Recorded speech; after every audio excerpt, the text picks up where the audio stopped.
प्रेम से बोलिए छठी माता की जय। गुरु भाई बहना, मैं एक छठ व्रत की कथा सुनाने जा रही हूँ।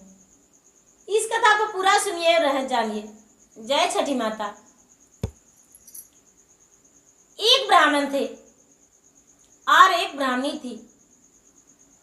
वो ब्राह्मण जो थे, ब्राह्मण बड़े गरीब थे, बड़े निर्धन थे। वो पूरा दिन भिक्षा मांगते थे द्वार द्वार, और भिक्षा मांग कर लाते थे और उसी से उनका प्रवासी होता था। लेकिन गुरु भाई बहना, चाहे कितना भी लाते थे, उसमें से 2 मुट्ठी अनाज प्रतिदिन निकाल के ब्राह्मण रख दिया करते थे। पूरा दिन बिना निकाले वो खर्च नहीं करते थे, और पैसा भी रहता था तो 1 पैसा 2 पैसा वो रख देते थे। और जब कार्तिक मास आता था तो छठ मैया के नाम से दान करते थे। उनके द्वार पे लोग पूरा छठ में भीड़ लग जाता था। कहते थे सारा लोग कि देखिए ब्राह्मण जो है पूरा दिन तो भिक्षा मांगते हैं, लेकिन छठ के दिन में गरीबों को दान देते हैं। कितना ये पुण्य है। पूजा पाठ कराने जाते थे तो ब्राह्मण को साड़ी धोती मिलता था। वो छठ में गरीबों को दान कर दिया करते थे। उनके पास जो भी अन्न रहता था वो अन्न दान किया करते थे। गुरु भाई बहना, ये ब्राह्मण जो थे, ब्राह्मण पूरा अपना मांगा हुआ दान करके और खुश हो जाते थे। जो ब्राह्मणी थी, ब्राह्मणी को लोग बुलाकर ले जाया करते थे। चलिए हम व्रत कर रहे हैं, मेरे घर चलिए, आप प्रसादी बना दीजिएगा। चलिए, और ब्राह्मणी जाते थे और प्रसादी बनाते थे। घाट पर भी जाते थे, नदी के अरार पर जाते थे। वो ब्राह्मणी बड़े प्रेम से निष्ठा से जाते थे और जाकर पूजा पाठ करके लौट जाते थे। समय बीतते बीतते उनका आधा उम्र से ज्यादा बीत गया था। एक बार ब्राह्मण से बोले, देखिए हम तो सिर्फ दान करते हैं, आप मांग कर लाते हैं, हम घाट पे जाते हैं, लेकिन एक बार यदि हम व्रत करें तो हो सकता है भगवान मुझे और कुछ दे जिसमें हम खुश रहें। गुरु भाई बहना, ब्राह्मण जो थे कहने लगे कि अरे तू तो घर घर जाकर और सबके घर करती हो, तुम्हारे घर कौन आएगा? बोले कि देखिए महाराज, हमारे घर भी लोग आएंगे और आकर मेरा कार्य कर देंगे। भला व्रत के दिन में कौन नहीं आएंगे? गुरु भाई बहना, जिस गांव में ब्राह्मण थे, उनका गांव में एक बड़े अमीर थे। वो साहूकार थे। उनका घर में व्रत नहीं हो रहा था। जाकर ब्राह्मणी बोली, चलिए मेरे घर थोड़ा मदद कर दीजिए, हम आज व्रत में है। साहूकार बोले, साहूकार का 7 बेटा और 7 बहू थी। साहूकार बोले, अरे अरे, जो प्रतिदिन भीख मांगता है, जो प्रतिदिन दरवाजे दरवाजे भटकता है, जो निसंतान है, वो तुम मेरे घर आई हो मेरे बहू को अपना घर ले जाने को लिए व्रत में?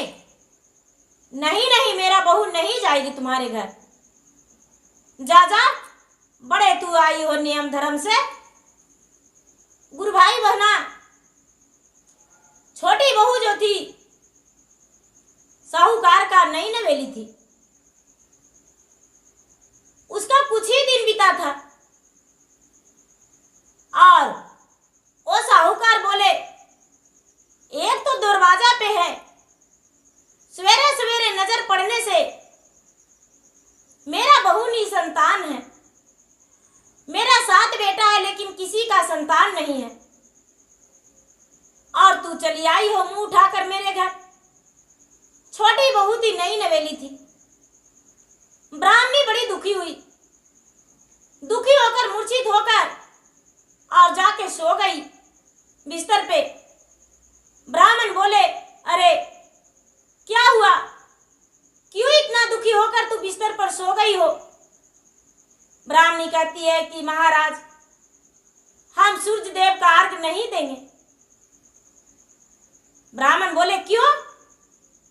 हम बांझ हैं, मुझ पे लोगों का नजर पड़ने से उनका बहू बेटियां बांझ हो जाती है।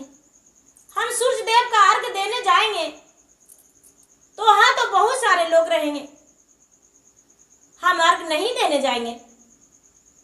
गुरु भाई बहना, इतना ही में साहूकार के छोटी बहू चुपके से घर में आई और ब्राह्मण के घर में ढूक के कहती है कि किधर गए? हम आपके घर पर शादी बनाने आए हैं, हमें बनाने दीजिए।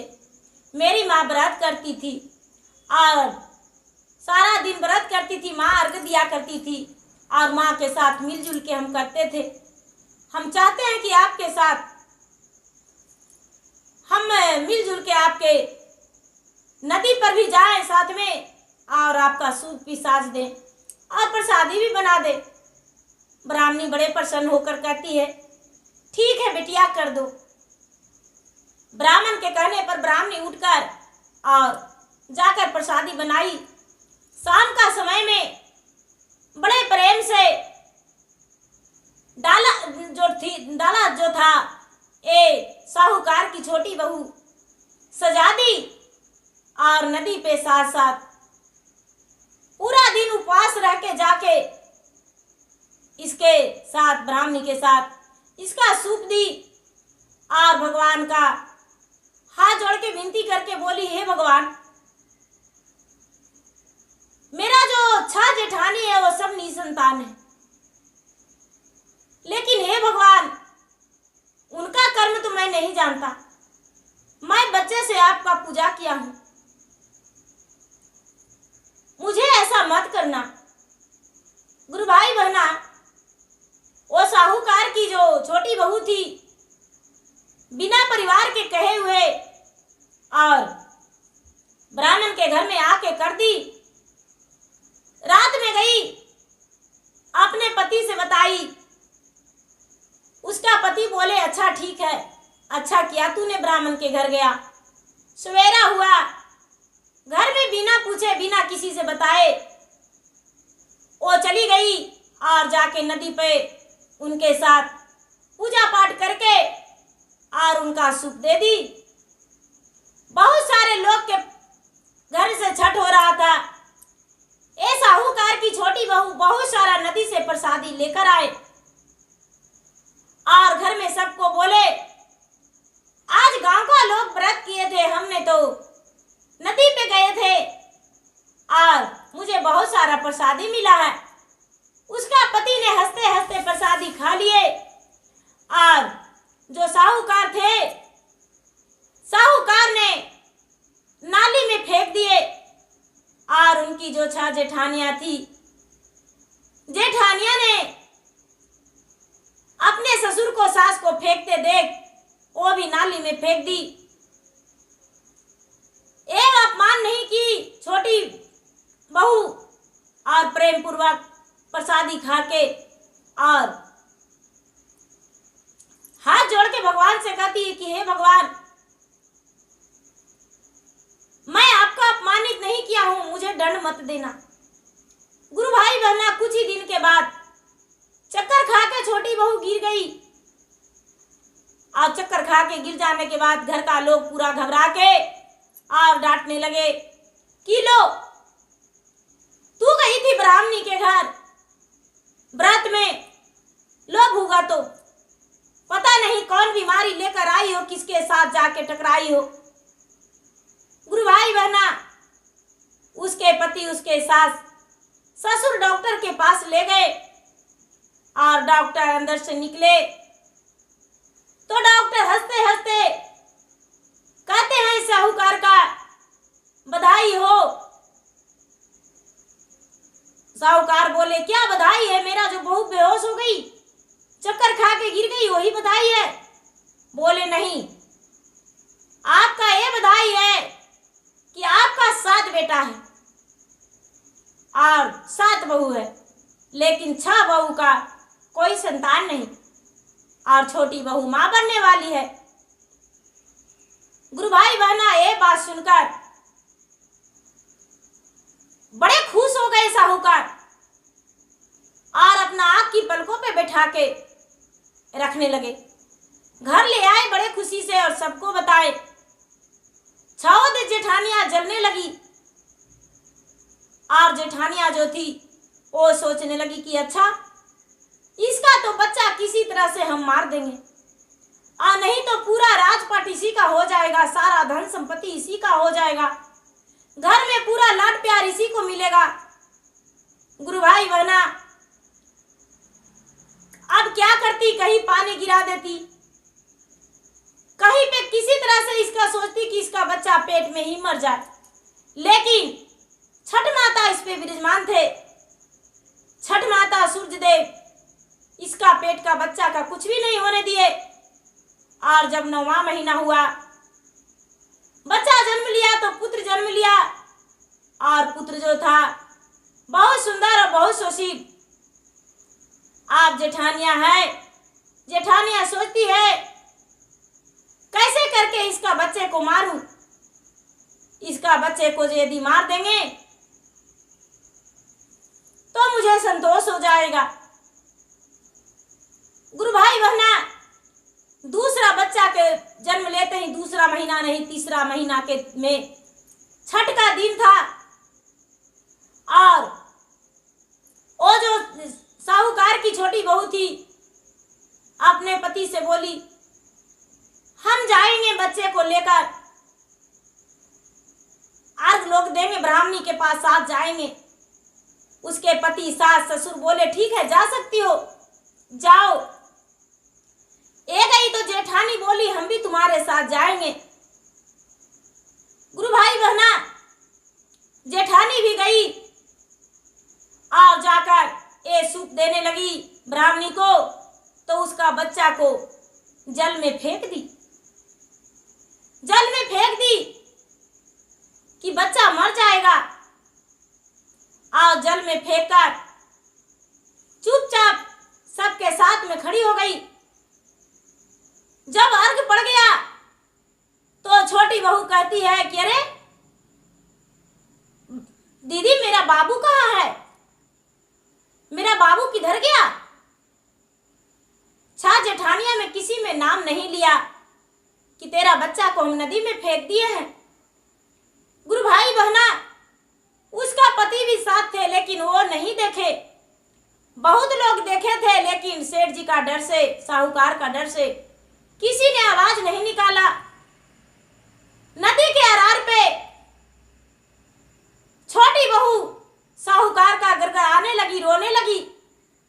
ब्राह्मणी हाथ जोड़ के कहती है कि हे भगवान,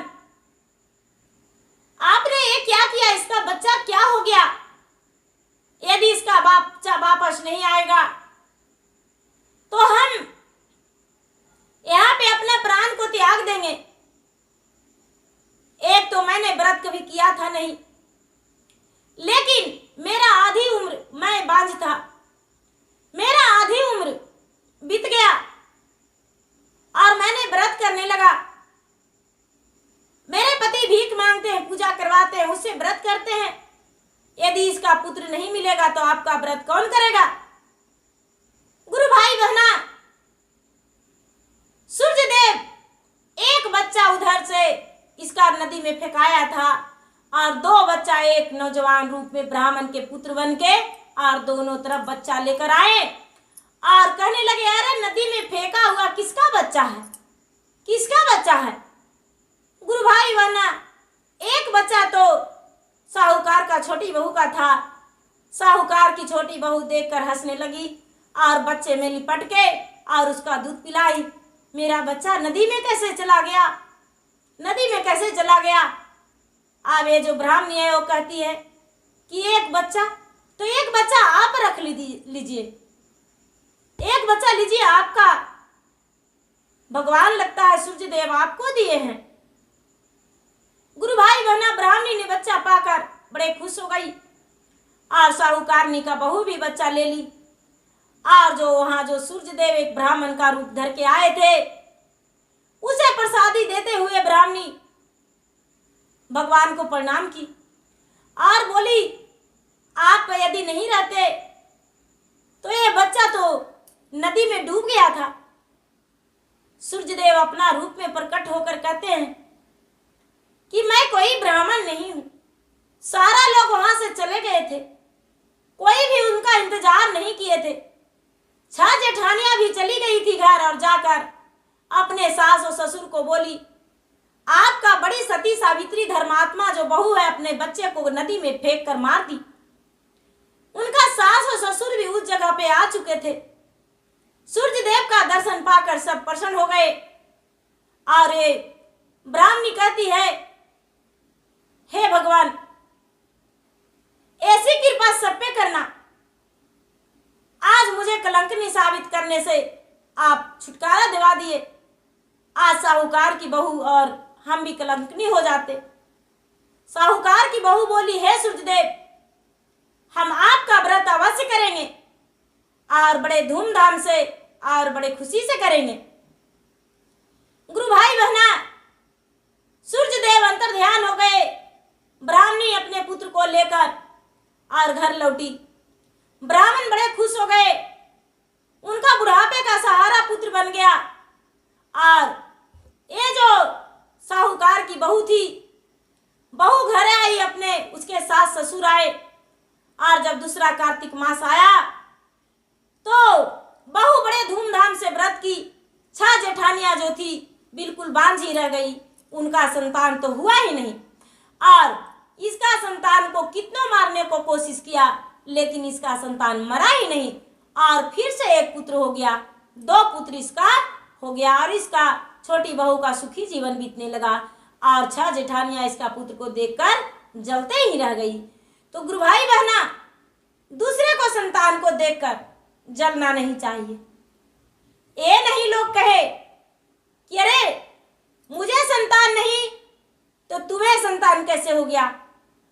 नहीं, हे भगवान, मैं आपसे प्रार्थना करती हूँ कि ऐसा सोच किसी को ना दे। और यदि दे भी, जो ऐसा सोचे तो कभी सुखी नहीं रहे। दूसरे को जो पुत्र को देखकर दुखी हो जाए, वो कभी सुखी नहीं रहे। हे गुरु भाई बहना, मेरा वीडियो अच्छा लगे तो इसे लाइक कीजिए, शेयर कीजिए, सब्सक्राइब कीजिए। और मैं इंस्टाग्राम पे भी हूँ, मैं फेसबुक पे भी हूँ। मेरा इंस्टाग्राम पे फेसबुक पे फॉलो कीजिए, लाइक कीजिए, शेयर कीजिए। धन्यवाद। जय छठी माता, जय माता रानी।